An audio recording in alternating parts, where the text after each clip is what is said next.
In Latin America, the seaplane and sailboat ride the same waters. Dugout canoes ply the rivers in lands whose harbors welcome great steamers. Men carry loads on their backs over roads built for heavy-duty trucks. In some towns, horses still draw the trolley cars. Bridges across mountain streams may be precarious or solid. The burro is a useful beast, but slow compared to the truck he sees along the road. Llamas wait patiently for their loads in the very shadow of the airliner. Why do these strange contrasts in transportation still persist? Here in the United States, transportation is comparatively easy. A great expanse of plains, interrupted only by rolling hills and rivers and 2 mountain ranges.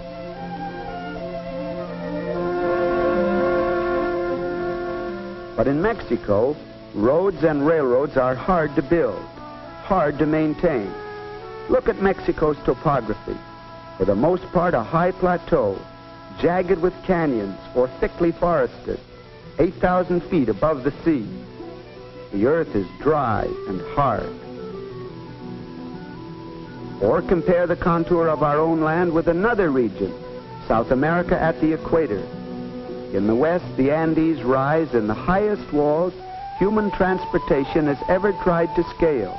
At their highest, 2 miles above our own Pikes Peak.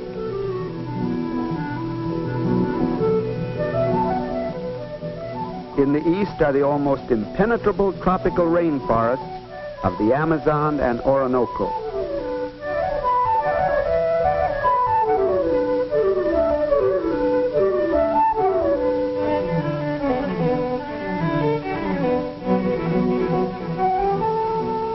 After the first settlements along the coast, early explorers turned their little boats inland, up the great waterway. Quesada in 1536 followed the Magdalena to its source, then trekked overland to Bogota. In 1539, Orellana struck the Amazon near the Andean foothills and sailed 2,500 miles down to the mouth. An even more adventurous journey in 1560 took Aguirre down the Amazon, across to the Rio Negro, and down the Orinoco to the sea.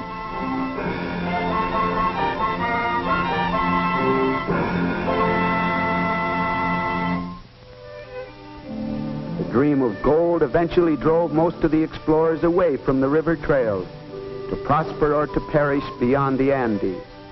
But a few men stayed behind, men who took up their lives along the rivers and adapted themselves to the water. In 400 years, their life along the tangled, fever-ridden banks of the river has changed little.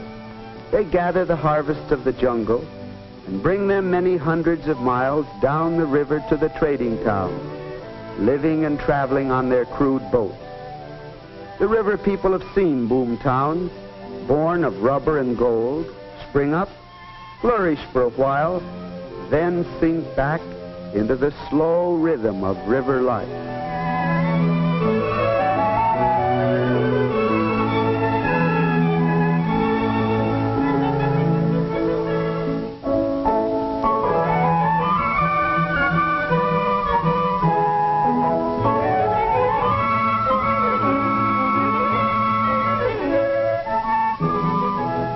Coastal shipping also flourished, and often the only communication between one city and another was by these boats.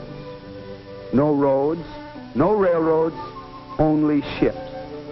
Not all the shipping lines were European or United States owned. Many were native Latin Americans. Chile, Brazil, Argentina, and others developed their own great steamship companies to trade proudly with us and with all the world.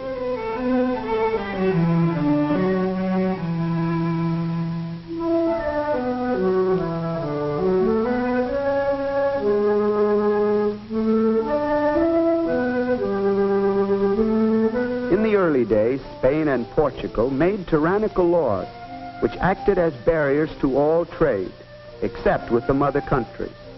The young nations could not even trade with each other. There were men, like Francis Drake and John Hawkins, who broke those laws, but the Spaniards branded them pirates.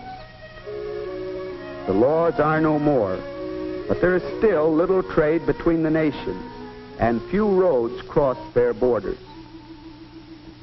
But within the individual countries, cities grew and prospered through expanding commerce with Europe and eventually with North America. These great capitals, with their tall buildings and crowded boulevards, are as cosmopolitan as those of other continents, but they are not connected with each other by any ordinary means of travel. Rio de Janeiro and Buenos Aires are 5 days apart by boat, and the Trans-Andean train, which connects Buenos Aires with Santiago, runs only once a week.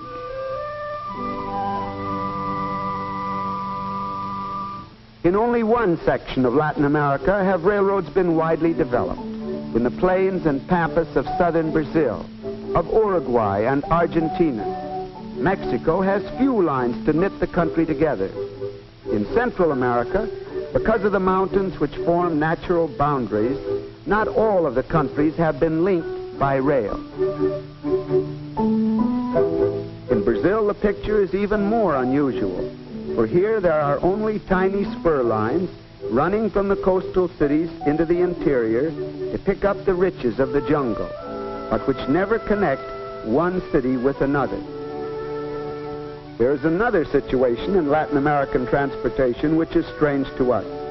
On some of the greatest states, as large as Rhode Island, there is a self-contained transportation system with excellent roads and even narrow-gauge railways, such as this one, which brings sugar cane into one central point on the plantation. Other privately owned railroads include the little line which climbs perilously into the Peruvian Andes to bring copper down from the mines to the coast. This is a company-financed railroad created by and for copper, the highest standard gauge railway in the world. It is the main contact between the little copper towns with their Indian workmen and North American overseers and the outside world. Way stations are only tiny Indian villages. There is little passenger traffic and no goods to carry out of the dry hills but the precious copper.